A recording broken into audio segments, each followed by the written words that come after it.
What would you do if the woman you swore to spend your life with, the mother of your children, was leading a secret life? Betrayal so profound it would shatter your very existence.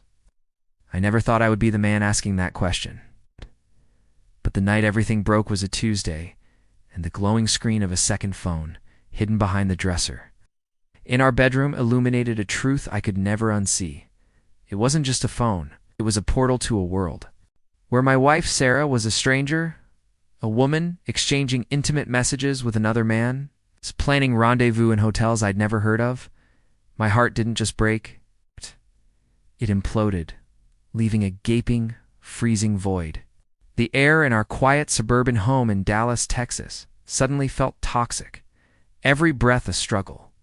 I stood there, the phone's cold light reflecting in my eyes, a silent scream trapped in my throat. The mystery wasn't asterisk, if asterisk she was cheating, but asterisk how deep asterisk the rabbit hole went, and what I would become in its wake. If you genuinely enjoy our stories, please subscribe to the channel. Tell us where you're from, and what time it is right now. It's always fascinating to know how far our story flows. The humiliation hit me first, a tidal wave of nausea and disbelief. Sarah, my Sarah, the woman I'd built a life with on Elm Street, was a lie. The texts were explicit, the plans detailed, the affection sickeningly real. My mind reeled, trying to reconcile the loving wife I thought I knew with the calculating stranger on the screen. I felt like a fool, a cuckold, a punchline and a cruel joke. The next few days were a blur of forced smiles and internal screaming. I watched her every gesture, every word, searching for tells, and suddenly everything clicked into place. Her late nights at work, the sudden interest in new lingerie, the way she'd clutch her primary phone, always face down. Her behavior had grown increasingly strange. She was distant, irritable, quick to anger over trivial things. Our conversations became superficial, punctuated by long silences. She'd spend hours on her phone, whispering into it or tapping away with a secretive intensity. I started noticing receipts for expensive dinners at places like the Mansion on Turtle Creek, tucked away in her purse. There were calls from unknown numbers that she'd dismiss as telemarketers, but her eyes would dart nervously. The slow discovery was agonizing, each piece of evidence a fresh stab wound. I found a small engraved silver locket in her jewelry box, not from me, and a hotel key card from the Omni Dallas Hotel, a place she claimed she'd never visited. As the weeks turned into a month, Sarah became cold and manipulative. She'd gaslight me, twisting my concerns into accusations of paranoia. "You're imagining things, Mark," she'd say, her voice dripping with feigned concern. "Maybe you're just stressed from work." She'd pick fights, creating distance, making me feel like the problem. The affair partner, a man named Chad, whose smug face I'd seen in a photo on the second phone, seemed to make her feel untouchable. He was a colleague, a sales manager, and from the messages, he reveled in their illicit connection, boasting about their escapades. They felt invincible, laughing at my expense, living a fantasy while my reality crumbled. I emotionally broke down in the solitude of my home office, staring at the framed photos of our wedding day, our children. The pain was a physical entity, crushing my chest, stealing my breath. Beneath the agony, a cold, hard resolve began to form. This wasn't just about pain. It was about justice. It was about reclaiming my dignity, my life. I wouldn't confront her. I wouldn't give her the satisfaction of seeing me broken. I would become a ghost, a silent observer. And then, a meticulous architect of her downfall, began to secretly gather proof. The second phone became my most valuable asset. I cloned its data, meticulously backing up every text, every photo, every call log.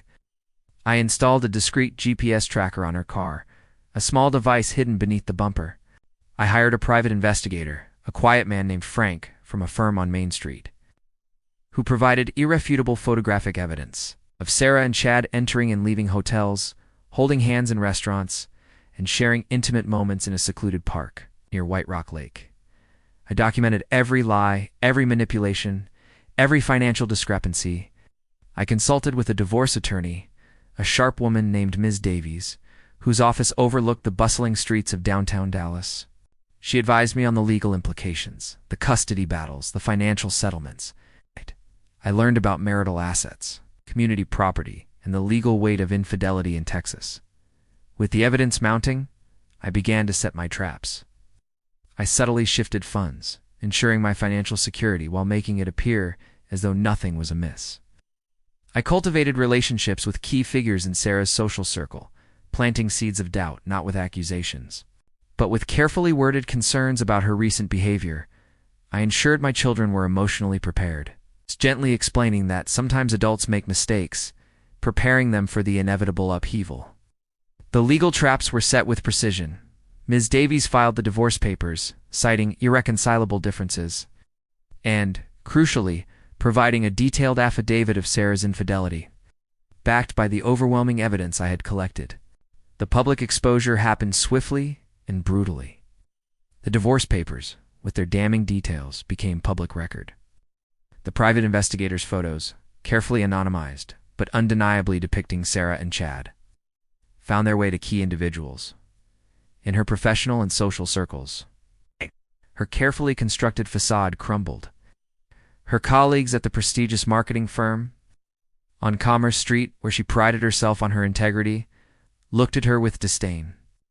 Her friends, who had always admired her perfect life, recoiled. The legal proceedings were a spectacle. Chad, confronted with the evidence, crumbled, admitting to the affair and implicating Sarah further. He was not the smug man from the texts. He was a coward, desperate to save his own skin. Sarah was completely ruined. The divorce settlement was devastating for her, leaving her with a fraction of what she expected, her infidelity impacting the division of assets and even child custody arrangements. Her reputation was in tatters. Her career prospects evaporated. The social ostracization was complete. The whispers followed her everywhere. She tried to fight, to deny, to manipulate, but the mountain of evidence was insurmountable. She lost everything she valued: her status, her financial security, and the respect of everyone who once admired her. I sat in my quiet, now empty home on Elm Street, the children asleep upstairs.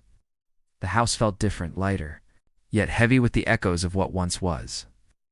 The revenge was complete, meticulously executed, and utterly devastating.